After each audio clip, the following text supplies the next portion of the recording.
তিনিচুকীয়া জিলাৰ মাকুম বৃহত্তৰ বাৰেকুৰি অঞ্চলৰ বৰগাঁও যুৱ সংঘ আৰু আদৰ্শ পুথিভঁৰালৰ উদ্যোগত বুধবাৰে এক ধৰ্মীয় পৰিৱেশৰ মাজত বিশিষ্ট কৃষ্টি সংস্কৃতিগৰাকী বিষ্ণুৰাভা দেৱৰ স্মৃতিত বিষ্ণুৰাভা দিৱস উদযাপন অনুষ্ঠানটোৰ সুৰৰ দেউল নামেৰে একক কণ্ঠ সংগীত প্ৰতিযোগিতাৰ লাইখুটা স্থাপন অনুষ্ঠান সম্পন্ন কৰা হয়।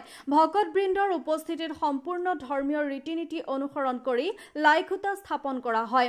এই বিশেষ অনুষ্ঠানটো 12 জুনত মাকুমত অডিশন আয়োজন কৰাৰ লগতে 15 জুনত প্ৰথম ৰাউণ্ডৰ প্ৰতিযোগিতা আৰু 20 জুনত বৰগাঁৱত চূড়ান্ত প্ৰতিযোগিতা আয়োজন কৰিছে। সুৰৰ দেউলৰ এই প্ৰতিযোগিতাত 20 বছৰৰ অনুৰ্ধৰ ছাত্ৰ-ছাত্ৰীসকলক লৈ মুঠ ৭৫,০০০ টকাৰ প্ৰাইজ মানি ধাৰ্য কৰাৰ লগতে চূড়ান্ত প্ৰতিযোগিতালৈ নিৰ্বাচিত হোৱা 10 গৰাকী প্ৰতিযোগীলৈ একোখনকৈ গীটাৰ পুৰস্কাৰ হিচাপে প্ৰদান কৰিব। লগতে উক্ত অনুষ্ঠানত বিশেষভাৱে অসমৰ জনপ্ৰিয় অভিনেত্ৰী শ্যামন্তিকা শৰ্মা, স্বনামধন্য সংগীত শিল্পী সুৰকাৰ দিগন্ত ভাৰতী আৰু ভদ্ৰকান্ত দাসে উপস্থিত থাকিব।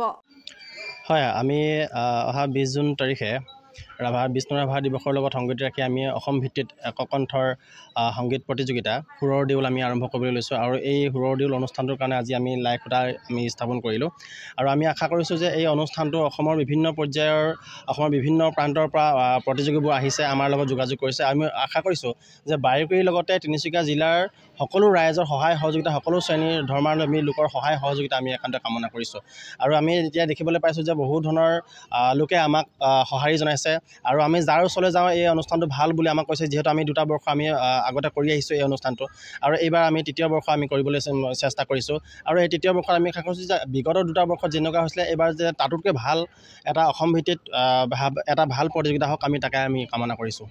আমি এইবাৰ আমি এই কাৰ্যসূচীত অংশগ্ৰহণ কৰিবৰ কাৰণে আমি আমন্ত্ৰণ জনাইছোঁ অসমৰ স্বনামধন্য কণ্ঠশিল্পী তথা সুৰকাৰ গীতিকাৰ দিগন্ত ভাৰতী দেৱক আমি আমন্ত্ৰণ জনাইছোঁ। ইয়াৰ লগতে আমি আমন্ত্ৰণ জনাইছোঁ ভদ্ৰকান্ত দাস আৰু লগতে আমি আমন্ত্ৰণ জনাইছোঁ এই অনুষ্ঠানটো চলাই যাবৰ কাৰণে আমি আমন্ত্ৰণ জনাইছোঁ শ্যামন্তিকা শৰ্মা বাইদেউক আৰু ইয়াৰ লগতে বিভিন্ন অসমৰ তিনিচুকীয়া জিলাতো আমাৰ যথেষ্ট কেইজন শিল্পীক আমি মাতিছোঁ। ইয়াৰ লগতে অসমৰ কেইবাগৰাকী প্ৰতিষ্ঠিত শিল্পীক আমি এই অনুষ্ঠানটোত অংশগ্ৰহণ কৰিবৰ কাৰণে মাতিছোঁ আৰু প্ৰতিযোগীসকলক উৎসাহ দিবৰ কাৰণে, তেখেতসকলক প্ৰেৰণা দিবৰ কাৰণে আমি কণ্ঠশিল্পীসকলক আমি নিমন্ত্ৰণ জনাইছোঁ।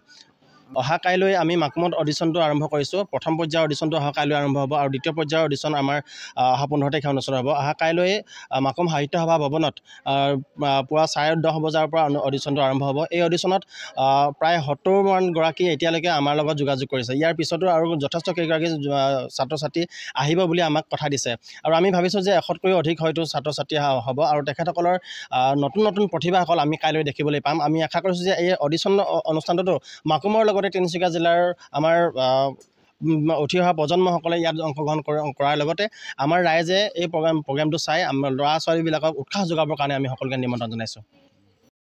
আপুনি বাৰু উমৰাহ কৰিবলৈ আগ্ৰহী নেকি? আলিফ উমৰাহ ট্ৰেভেলছে আপোনাৰ বাজেটৰ ভিতৰত আগবঢ়াইছে কেতবোৰ আকৰ্ষণীয় পেকেজ।